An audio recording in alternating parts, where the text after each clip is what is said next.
Hi everybody, thank you very much for joining me on my latest video. It's your old mate, Beatle Dave the Record Collector.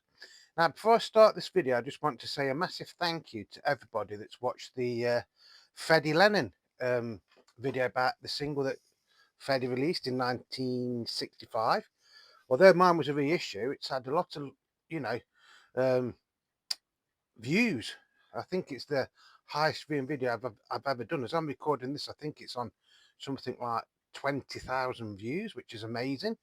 Because it, and so for everybody that has watched that video, liked it, left comments, thank you very much. I really do appreciate it. Right, today's is probably only going to be a little bit of a video because I'm still getting over this bloody cold. I mean, it is virtually, touch wood, gone, but I do still keep coughing and sneezing occasionally. So it's just going to be really a bit of a catch-up video. So there's a few things I'm going to show, and then we'll see where it goes from there, sort of thing. Right. So first thing that's come in the past few weeks is this lovely book.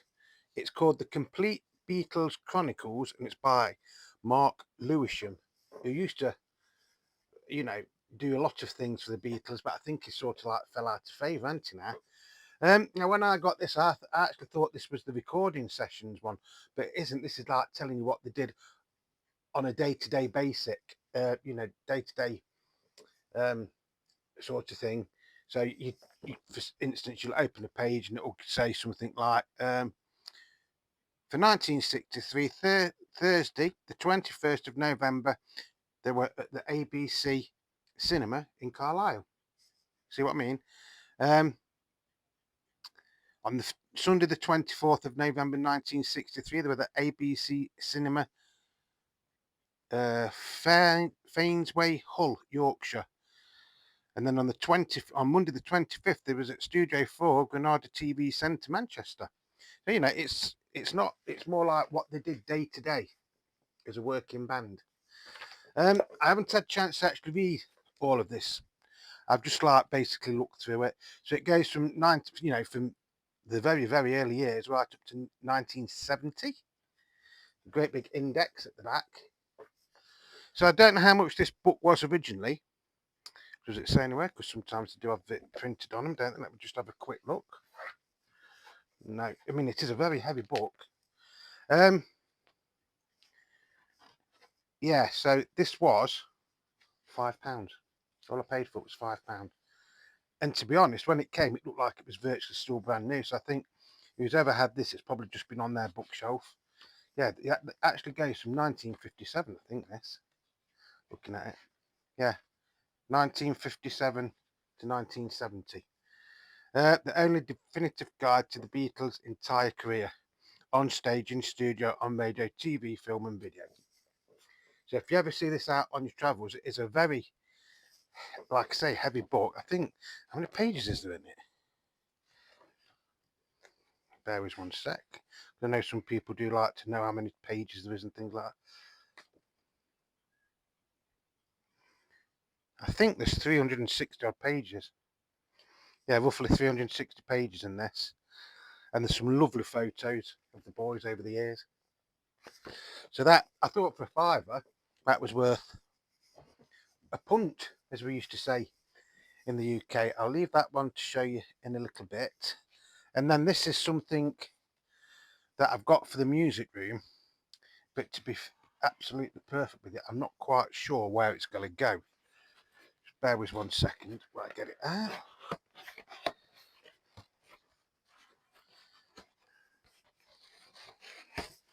That's it. That's it. It's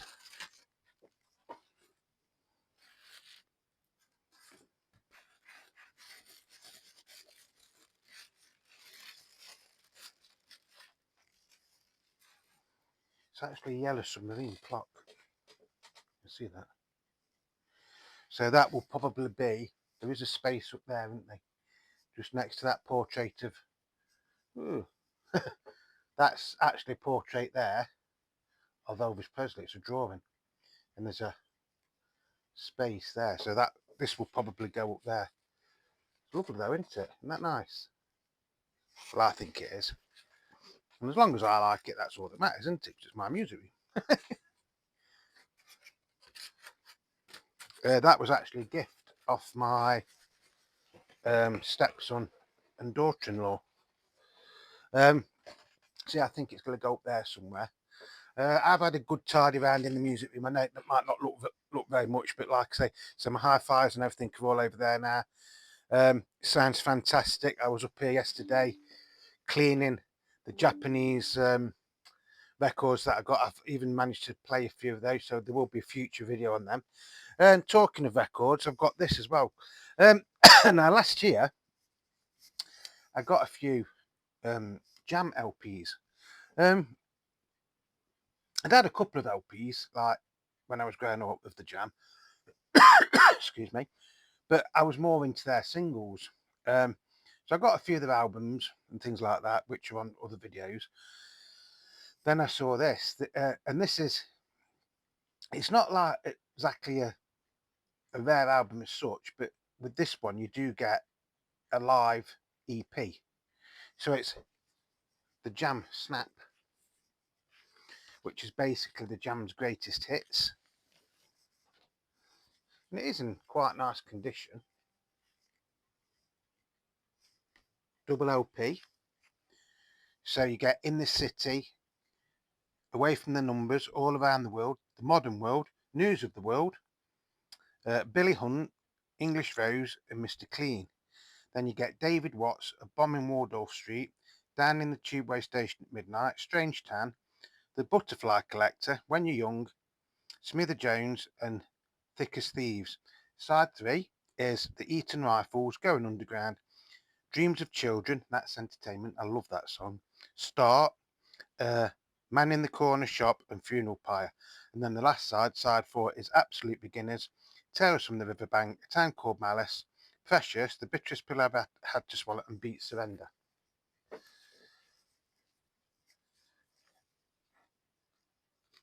There was one sec. That was the original inner sleeves, but because I've cleaned it, I put it into anti-static sleeves. But it also has, it's like got all writing stuff inside the gatefold, and then you did get these inner sleeves with it as well. He says,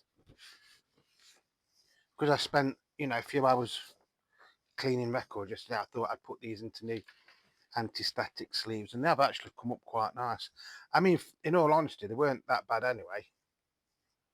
So, really, really nice condition. And then that is the inner sleeve for record 1.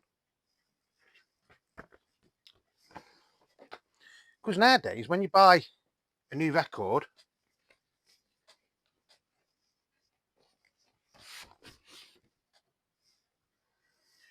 it might come in anti-static sleeves, but you still get the original inner, don't you, if it's like a reissue.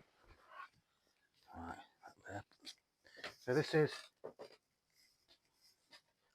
that's the original inner for record 2.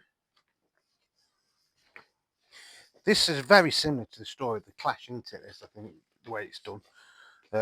Although obviously it's the Jam and not the Clash. You can see them labels. Now, in the late 70s and late 70s, early 80s, 81, 82, the Jam were actually one of the biggest bands in the UK. They had numerous number ones and, top 10 singles and things like that. And they really broke up at the peak of their popularity sort of thing. They didn't outstay their welcome. I think that was something Paul Weller always wanted to do. He always wanted to finish on a high. And I think they was doing a tour the last year that they was together. They did a tour, but instead of playing at to packed houses and big venues, they played small venues. If I got that, this is the EP that comes with it, the Jam Live EP, and this is usually missing. So to get this with that was quite an achievement, to be honest. So you've got Move On Up and Get Yourself Together. That's on the A side. And then on the B side, you've got The Great Depression and But I'm Different Now. Can't say I've ever heard of any of those. So I've played the album. I played the album a couple of times. I haven't actually played this live EP. And usually, if it's got this EP with it, it is, or it can demand quite a bit of money. But I paid, I think it was £12 for that, which I thought was a really good price. Now, like I say, I'm not an expert on the jam and the pressings of the records and stuff like that. When I was a kid, I just used to buy the singles. I did have sound effects on album, and I did have that on album originally, many years ago, but that didn't have the EP with it. So people like Gav Axman Spins and probably Nick's Vinyl Butty will be able to tell me if that's a good price for that or not. I think it is. And at the end of the day, as long as I am happy with what I'm paying for records, that's all that matters, doesn't it? Whether they're worth anything or not, it doesn't really matter, because this one, or this collection, isn't going to get sold, or sold even. One day it will, when I'm no longer here, then it will get sold. But how much would it be worth? How much is a record worth? Well, basically, a record, like anything else, is only worth what somebody's prepared to pay for it. In the case of the Beatles, like over the years, I've spent a lot of money on my Beatles collection, which is basically all here now, all on this bit here. And there's some CDs and stuff down there, and box sets and things. So, yeah, I have spent a lot of money on my Beatles collection, but I've never gone over the top as such. Yes, sometimes I was doing what everybody else was doing, was when these big expensive box sets were being announced, I saved up my money and then hummed and hawed and was saying I wasn't going to get it, but I did. Things have changed now, though, to be honest. I think a lot of people, after the anthology collection fiasco of last year, um, I don't think there's going to be as much hype around the Beatles box sets now. Well, I say that, we're all still expecting Rubber Soul to be released this year as a box set, aren't we? Now, this is my question to you out there. Right, I was born in the 60s. I got into the Beatles in the 80s. I grew up on the Beatles silver and black Parlophone 2-box stereo versions of the studio albums. Then I got into the monos and things like that. Now, to me, I love the Beatles in mono, but it's each to their own. I know there's people that like the new albums that are coming out and things like that. Now, to me, an album is how you remember it the first time. This is going to sound dead stupid.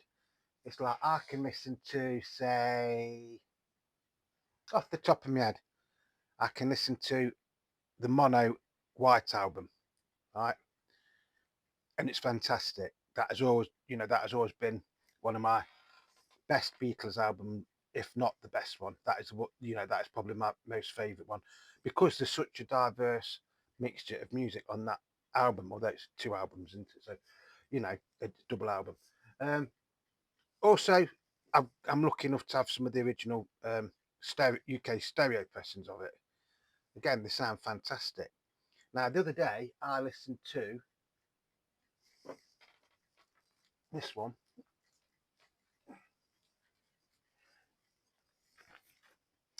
which is the Beatles 2018 reissue White album, right? And I was quite disappointed. When I listened to it, I was disappointed. Now, I don't know why I was disappointed, but it just didn't sound right. I mean, it's a lovely sounding record, but to me, it just didn't sound right. Yes, I know I'm not really comparing like for like, because that 2018 reissue is from a digital source or digital file, whatever you want to call it, where the majority of the original stuff I was listening to from the 60s and 70s, maybe even early 80s, was analog. So this is where people think I don't like reissue albums. I love reissue albums, but for some reason that White Album, I don't know, it just didn't sound right. Can't put my finger on that. I don't know why it doesn't sound right. Just I didn't enjoy it. I didn't enjoy it, which is a strange thing to say, isn't it? You know, I'm a massive Beatles collector, and I listen to a Beatles album and an album that I love, but that version of it didn't do anything for me whatsoever. Um, but I did still appreciate it, and I can't really work out why I didn't particularly like it. Didn't hate it. Don't get me wrong, I didn't hate it. But usually when I'm listening to a White Album, I'm you know I'm either just sat with my chair around the other way, facing my hi-fi, or I might be doing something like doing a little bit of research for a video or something like that, and it's not necessarily in the background because it'll be on quite high volume, and I'd be singing away to the songs and everything. Now, when I played this one, I should have left this one out, shouldn't I? When I played this one the other day, nothing. Um, but I don't know why I can't put my finger on why it didn't sound right. I don't know I don't know if this is a remixed one. If Giles Martin's remixed this or not, which he might have done. Yeah, if it's 2018, he would have it's the remixed one, isn't it? Now, saying that, I've got where is it? I've got the White Album box set from 2018, the 50th anniversary thing, or whenever it came out, and I can listen to that, and it's okay. I do still like listening to. I mean, I'm being a bit harsh. I wouldn't say I didn't like it. I just didn't get much enjoyment out of listening to that one, which is strange, isn't it? So when is an album? When does if you start remixing albums and stuff? When does that original album start to be faded out of history? Um, this is in response to something I think Gavax Man Spin sent me a comment when I did the unboxing of the green edition of Abbey Road last year. And he says, Dave, you do know that that is the Giles Martin remix, don't you? It's not the George Martin original mix. And at first I didn't realise. So that one isn't as, how can I put it? It's not as remixed. The Abbey Road one wasn't as remixed as the White Album, if that makes sense. I know what I'm on about, and it's just hard to explain it to people. And if you keep remixing and remixing and remixing an album, when does the original mix become obscure or not important anymore? That is the only thing I've got against some of these new super duper box sets. Now, no, there is people in the vinyl community and even in the Beatles community who love remixed Beatles albums. I've got no I've got no problem with that whatsoever. Honestly, I've not got a problem with that. Whatever people listen to is entirely down to them. But it's just that certain pressing didn't sound right to me. Um, it actually sounded a bit muffled in places, which I thought was strange because it was, a brand new album. Um, in fact, it was that new. It was in shrink wrap and actually undid it to play it, which is stupid because thinking about it, I've got another 2018 copy over there. It's because of what I haven't been very well, shall we say, so I can excuse myself for that one. Yeah, but what's your thoughts on remixed albums or remastered? I mean, see, a remastered album that doesn't bother me that much. Remixed albums don't really bother me. It's just that when you're taking certain things off and then adding things, that's the thing that are the re trying to rewrite the history of that album or that artist's work, their catalogue and things like that. It might not bother some people. And obviously, if you're buying everything on CD or streaming it, then you probably won't know what I'm on about. I think it's just the way that I was brought up, like in the late 70s, early 80s, if you bought a Beatles album, it would be, let's have a look if I can find one. It would be something like this in the shops. So this is with the Beatles. And this is a stereo, so it's very, very faithful to the originals, except you don't get a flip back sleeve. And it is on. This is actually quite a rare one. Yeah, I couldn't have planned that any better. It's on a 2-box EMI silver and black parlophone label. So this is the sort of record that I grew up listening to the Beatles music on. Now I've just pulled this out and I've realised it's a factory sample. Big stick on there. I don't know if you can see it or not. It says factory sample, not for sale. And that is mint. It is mint. But you know, these sound fantastic in their own right. But these are still from the analog masters. This is what I'm trying to say. You've still got the gramophone co-limits and everything around the perimeter of the label and things. So, you know, so if you keep remixing and remixing and remixing things, when does it become not what the artist originally intended you to hear? I think that is what I'm trying to say. You know, but at the end of the day, it's each to their own, isn't it? You know, what I might like to listen to, other people don't. I mean, we're all different as a collectors. We're all different. No matter what you collect, whether you collect the Beatles, the Rolling Stones, the Who, you know, funk and soul and things like that. But to me, am I just old school? Is it because the way I was brought up listening to the Beatles music is the way I want to remember it by? Now, the Beatles in mono, that box set there, whoops, there, that great big white thing, which was reissued last year. The albums on them sound exactly the same to the albums I remember listening to growing up. The D'Agostini ones, now they are, as I keep mentioning, from a digital source, no problem with them. They sound okay because they haven't been messed about with. It's when I think it's when people start putting the bass up high in the mix when it was never really that high. Now, in some cases, I can understand why they do that to make it sound a bit more up to date and things like that. So I can understand it. But then when they mix the volume of the vocals down or up, or you know what I'm trying to say. You know, it's just a very, very strange thing, and it's just got me thinking, where is this going to end? You know, there's talk about well, we had it last year, didn't we, with the Power to the People box set, where there was a song that was John recorded, it was on the album, it was released as a single in America, and he performed it live. Now that song has been completely wiped out off that box set. Now, does that stop me enjoying that box set? No, it doesn't, but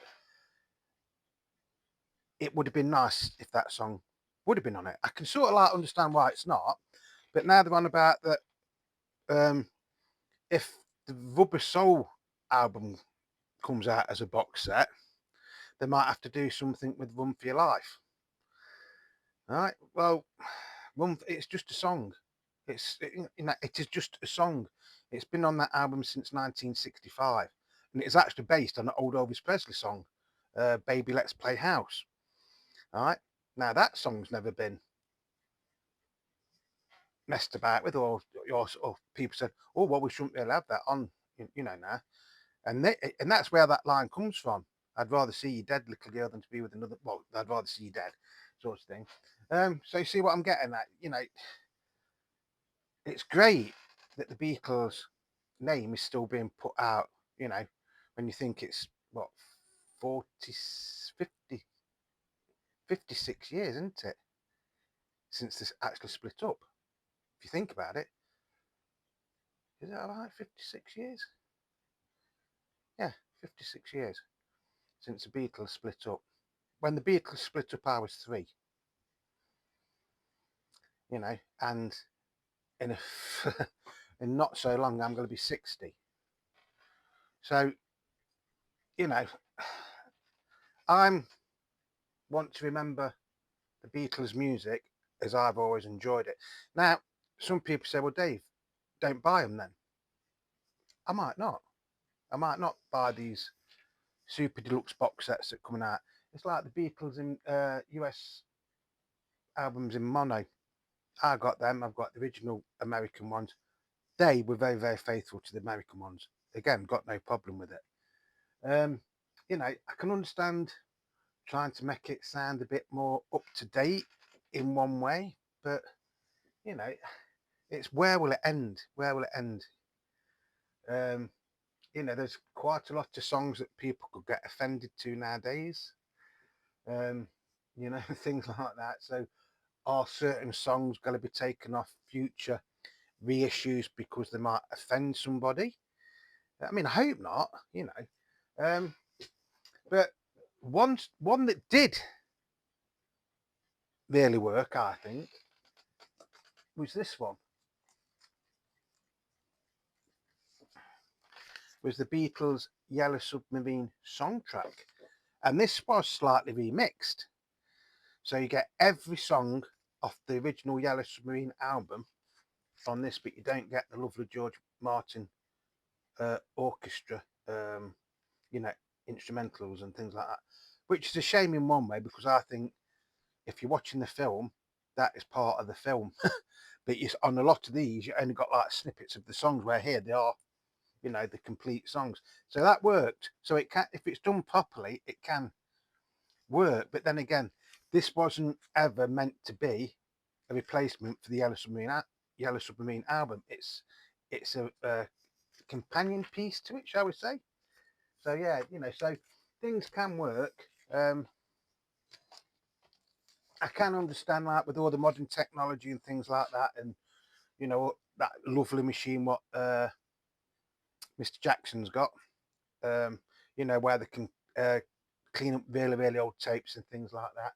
And to be fair, on Anthology 4, which I've got, the things that have been cleaned up on there are absolutely fantastic. Um, I have been streaming a little bit of the other anthologies, you know, when I've got a few like hours or something. And I think it works on Anthology 1 as well because where it was really, really badly recorded, they are listenable to now. So if it's done for a reason like that, I can understand it. So, um, what's your thoughts, folks? Do you think if you go out and buy, what shall we say, with the Beatles, if you live in the UK, right? If you go out and buy with the Beatles in the UK, right? There's a price sticker on this, and this is the one I've just shown you, by the way, and it says HMV shop, the HMV shop, £7.99. £7.99. £7.99. You can't go can't go anywhere and buy a Beatles record brand new for that now, can you? Yeah, so you know, if you go out and you buy a copy of this from your local independent record shop, I'm on about a new copy, so it's going to be from a digital source, not necessarily an analog source like this. Do you go out buying it to expect it to sound the same as you remember it? Because to me, that's what it's all about. If you're going out to buy a new record because you've got one that might be scratched or it's broke, you know, because records can wear out. If you spending your hard-earned money and spending 30, 35, 40 pound for a reissue of said album, would you be disappointed if it didn't sound the way it did originally? Because I think I would. Now, if it says on it remixed or whatever in great big letters, no problem. That's what I'm trying to say. I think they should make it a little bit clearer when an album has been remastered or remixed. Now, years ago, it used to say on them, didn't it? It used to, like, I don't know, say David Bowie, the hits of David Bowie digitally remastered. See, got no problem with that.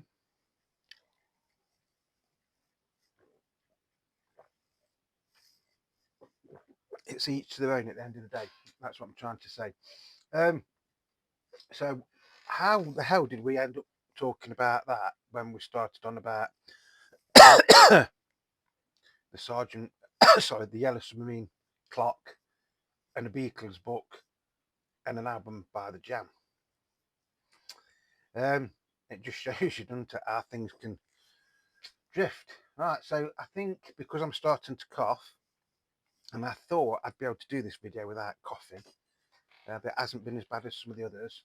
So just a few quick Beatle Dave's twist and shout outs, and then I'll call it a day. So the first one goes out to my old mate Beatle Brad in America. So here's your twist and your shout out to Beatle Brad. If you haven't checked his um, channel out, please do. He's a fantastic bloke, and he's got some, shows some really, really lovely records. Also, a Beatles twist and shout out to Mark Morris. Now, if you don't know who Mark Morris is, he has got a channel over the pond in America. He did used to be a purely Beatles channel, but he has broadened out a little bit now. Because I think it was originally called Rediscovering the Beatles, but now it's just Mark Morris. So check him out. He's done an absolutely fantastic Beatles vinyl tag for 2026. He's getting lots and lots of response to that. So just check him out, please, if you don't mind. You know, he's a bit like me. He says it as he sees it, sort of thing. Then there's going to be a twist and a shout out to a subscriber, Bob at John Paul George and Ringo. I did actually read your email that you sent me, mate, and I think I've sent you an answer to it, but if you haven't got it, just let me know, yeah? Long time subscriber, always leaves wonderful comments. So here's your twist and your shout out to Bob and his wife at John Paul George and Ringo. And then last but not least, to all of you lot out there, here's your twist and shout out to all you wonderful, wonderful people that watch the videos, whether you subscribed or not. You know, you're leaving comments, you're leaving likes, you're hyping the videos and stuff. And like I say, I was very, very surprised when I checked on that Freddie Lennon one the other day. I think it was at 22,000 views, which is the most I've ever had for one video. Yeah, so thank you very much. I'm sorry this turned out to be a bit of a wasn't really a rant video, was it? More of a observation video, shall we say? Yeah, I mean, I love the White Album. I really, really love the White Album, as you may know, because I've got about 65 copies of it. But for this one, I don't know. I don't know what it was, unless it's just this pressing. This pressing might be faulty or something, but it just like it didn't have no flow to it. And I can't take it back because I don't know where I got it from. Because it was sealed for so long. So yeah, strange, isn't it? Strange. So whatever you're doing, ooh, please stay safe. Stay tuned because I'm hoping to do another D'Agostini edition very, very soon. Probably might be on Wednesday. Might be. I can't promise because I'm waiting for a couple of things to come in the post as well. So, but yeah, so we are still doing the D'Agostini collection, and thank you to everybody that is commenting on them as well. And I am really, really enjoying listening to them and their issues, and I've got no problem with them. So it might just be a fault on that record. It could just be a fault on that record. I don't know. I now got another one down there, a 2018. So I'll have to check it for that. But the one that was in the box set up there, the LP box set, that sounded completely different to that one. So who knows? Well, it might just be my ears because I'm getting old. I don't know. But yeah, it's a strange world that we're living in. So peace, love, and happiness to you all. Remember, you are the Beatle Dave, and I love each and every one of you. And as my old mate Beatle Brad would say, I'm out of here. Love and peace. Love and peace.